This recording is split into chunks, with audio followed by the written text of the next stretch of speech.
ومن شر حاسد اذا حسد او د شر د حسد کوونکی نه کله چې حسد را کار کی هغه یو خو ګوره حسد پټ وي دویم کله چې را کار که نه بیا دې خرابوي او حسد څه ته وایي تمنی زوال نعمت الغیر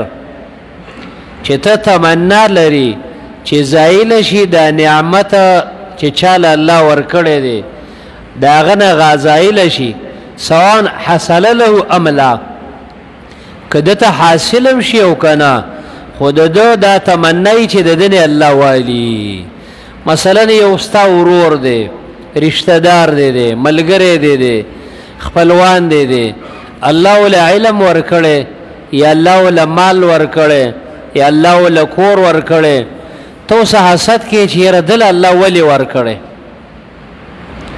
مال دی رانه کې هو چې دنه وایي پښتانه وي بده باندې مینه پیرزو کی ورله حسد یا د بعضی مرزونه شیطان اری ورته وسوسه چي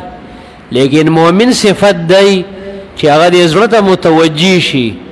چې ته د مسلمان سما به حسد کې ویا چې هغه ذات نه زول نه غواړم چې دلې ورکړي مال به مراکي او دلې چې ورکړي دا نعمت نو ماته څه تکلیف دی تکلیف څه دی یو چې دیړه ته دا متوجي کړه دویم دې دیړه ته متوجي شوي که زه د دسه حسد وکما نه بده باندې زه ګناګارې کم الله پاک می پیرانی سي نو زه ځان سره ګناه کیا چوم پیسې اغل الله ورکړي علم اغل الله ورکړي فراخي اغل ورکړي لو زه په ځان ګناګارو دا دوه خبرې چې ستا فکر کوي یو دا چې زه حسد ولې کوم دلې چې ورکړي غزاد نه ولې نه غواړم دویم دا چې زه د حسد کوم نو ماته خو به ثواب نه ملوي ګناه ملويږي نو سره ځان ګناګاروم ذکر الله نبی فرمایلی ایاکم والحسد فإن الحسد تأكل الحسنات كما تأكل النار الحطب د حسد نه ځان ساتي نیکي نیم دسي سيزي لکه خشاک چې د اور بوجه سوځي نو دونه بم نیکي نه کړي چې څومره حسد وغار سوسيز د دې وجه نه اهل علم وای اسمان کې اولنې حسد ابلیس وکړه د آدم علی السلام سره برداشت نه کوي چې زه ته سجده وکم اسجد لمن خلقت طینا خټینه پیدا ده الله څومره ذلیل کرا کوزیږي او قیامت پورې بلعنت پس مکه کې د آدم علی السلام دو زامنو حابیل او قابیل یو بل ته حسد وکړو حسد انجام څه شو دمر درجه ته ورسید چې دا یو ته چې لاقتلنک قال لاقتلنک وجنم دی